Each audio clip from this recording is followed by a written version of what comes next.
Hello all, my name is Krishnak and welcome to my YouTube channel. In my previous video, I have already discussed about various types of cross-validation.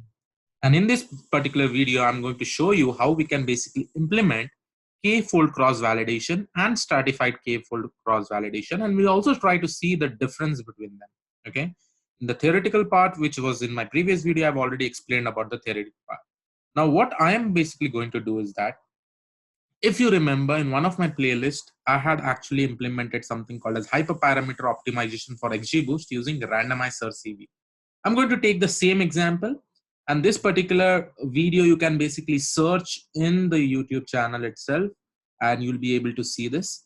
I'm just going to continue this. I'm going to, use XGBoost, and after that, for predicting the accuracy, for checking the accuracy, I'm going to basically use K-fold cross-validation and stratified K-fold cross-validation. Just to give you a concept, this is basically a churn modeling data set we have, bank customers churn modeling. We need to basically predict whether the customer will leave the bank in the future or not. And based on that, banks can basically, suggest some products, some good offers to the customer so that they do not leave the bank. So this particular churn modeling we have basically created by applying XGBoost. Now here you can see we have actually applied hyperparameter optimization. And this particular video is already uploaded. The main thing that we will be focusing on is that how to create your cross validation, that is K-fold CV and stratified K-fold cross validation. Now, first of all, where all cross validation can be very, very useful. Okay. So guys, remember, suppose you want to verify between two different models or two different algorithms or three different algorithms or many different algorithms, which is performing well. You can basically, and that too after the hyperparameter optimization, you can use this particular model and you can basically see that which model basically performs well with the help of cross validation. Now, how you will do it, I'll just give you an example. Now, suppose, first of all, let me just show you and what will happen if I do just train test split. Okay. So here in this particular example, you'll be seeing that. Let me just see where I have written train test split. Okay. Now here in train test split, as you know that we will be creating some training data set and for test data set, and then we use the model for training that particular data set with the help of training data set, and with the test data set, we'll try to check the accuracy. And that is what we are doing over here. We are basically implementing sklearn.model selection, import train test split. And here I am basically performing train test split on my data set, that is X and Y. Okay, and here you can see that I'm basically specifying 30% as my test size with some random state. Now let me just execute this in front of you. Now this has executed, the train test split has basically happened. What I'll do is that whichever classifier I used over here, basically I've basically applied XGB classifier, and this is after hyperparameter optimization. I've got this particular parameters, I'm basically using it, and once I use it, I'll just do fit on my train and Y train, and then I'll do predict. And then after that, I'll go and see my confusion matrix and accuracy score. Now here you can see that my confusion matrix is basically giving this all values. My accuracy score is somewhere around 86%. Now let me just change this random state to 0. Now when I change this random state to 0, and I'll execute all these things, and now see, my previous accuracy was somewhere around 86%. As soon as I execute it, you can see that the accuracy is changing. Okay, so it has become 0.866. Yes, I know that it is a very small number. The decrease is very less. But just imagine this particular data set has 10,000 records. Suppose I have million of records. By changing this random state, it may happen in such a way that your accuracy differs a lot. Now, in this case, I have got 85 since I have used random state as 200. Now, with the help of this particular random state, you will be observing that every time your training and your test data set is randomly selected. Okay, so in order to prevent this, since your accuracy is always changing based on your training and test data set, the actual accuracy that you need to calculate must be basically using cross validation. Now in cross validation, first technique that we are going to basically use is K-fold cross validation.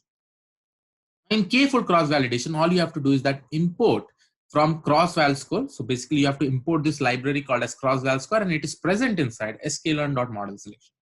So as soon as you import, all you have to give is the first parameter, which is your model, that is a classifier model. So I'm going to give the same classifier model, whichever I have created over here. Then I'm going to say dot fit sorry, I'm just going to assign my second parameter, that is my X, which is my independent features. Y is basically my dependent features. Now here, you just imagine guys, I'm not giving training or test data. Here I'm basically giving X and Y. And this cross validation value, I'm giving it as 10. That basically means I will perform 10 different experiments, in my training and in my independent and dependent features. So it will look something like this. Suppose this is my 10,000 records. For the first experiment, you'll be observing that first part will be your test data set. Now you want to know how many data will be there in the test data set. It is basically dependent on this particular value, that is 10. Now total number of records I have is basically 10k. Okay, 10,000. So I'll just write it as 10k. And if I just divide by 10, right, that basically means if I divide it by 10, this basically answer will be 1k. Now 1k records should be there in your test data set at every experiment. Okay, so for the first experiment, I'll get over here the first initial 1,000 records will be your test, the remaining 9,000 will be your train. Okay, then in the second experiment, what will happen is that the next 1,000 records will basically be your test, and remaining this all records will be your train. Now similarly, this will happen for 10 different experiments till we go till the last iteration, that is still here. Okay, so at last iteration, you'll be seeing that this all data will be test and remaining all will be train.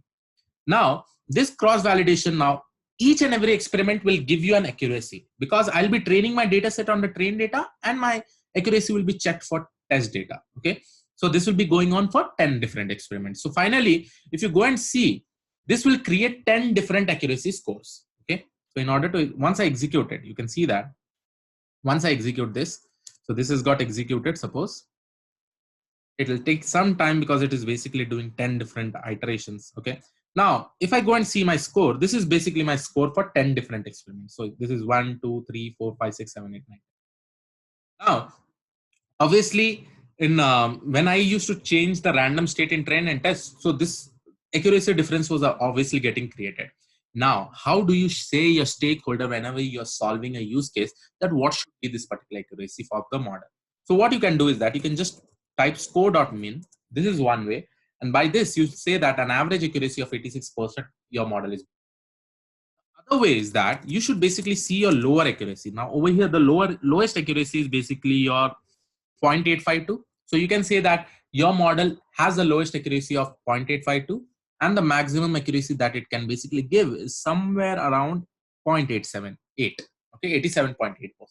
That is how you say your stakeholders in a real world scenario whenever you're working in any company for any products for any use case. That is how you basically say. And k-fold cross validation was pretty much simple, so it was just going based on the number of experiments.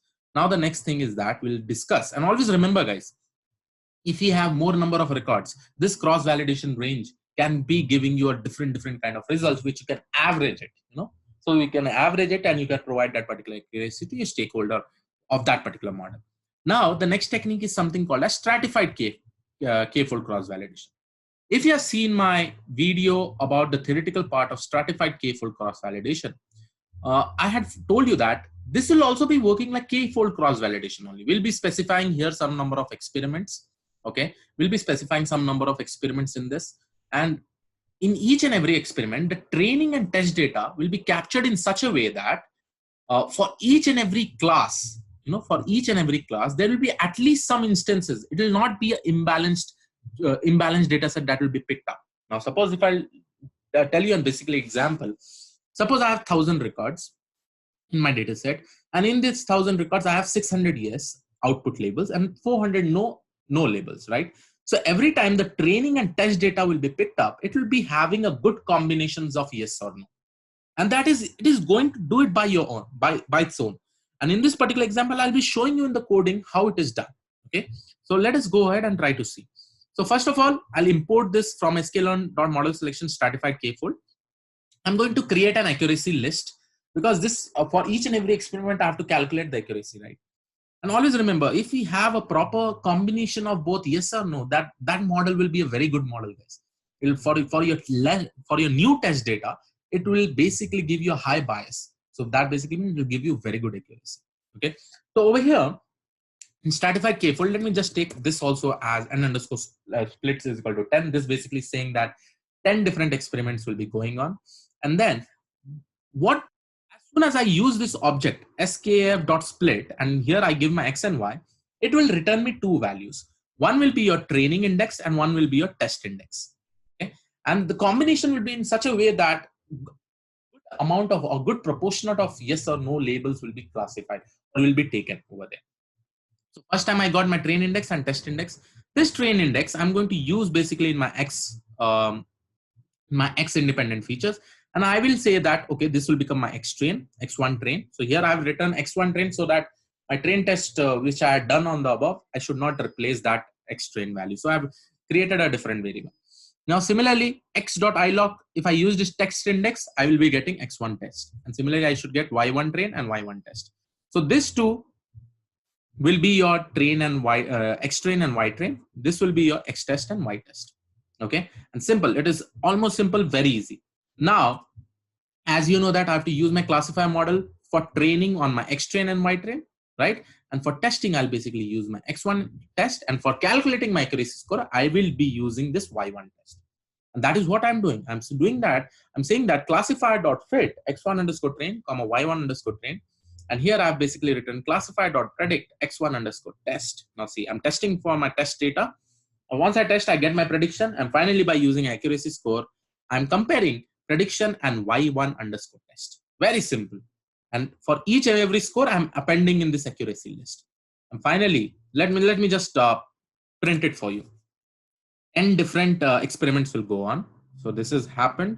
If I go down completely, guys, I will basically get the accuracy will get. So if I go and see my accuracy, you can see that this is my accuracy, right? This is my accuracy. 10 different experiments, so I have 10 different accuracy. If I do accuracy, okay, dot mean. Oops. Has no attribute mean. Why? Okay. Okay. Accuracy is a list. So what I'll do is that I will just convert this into numpy, import numpy as np.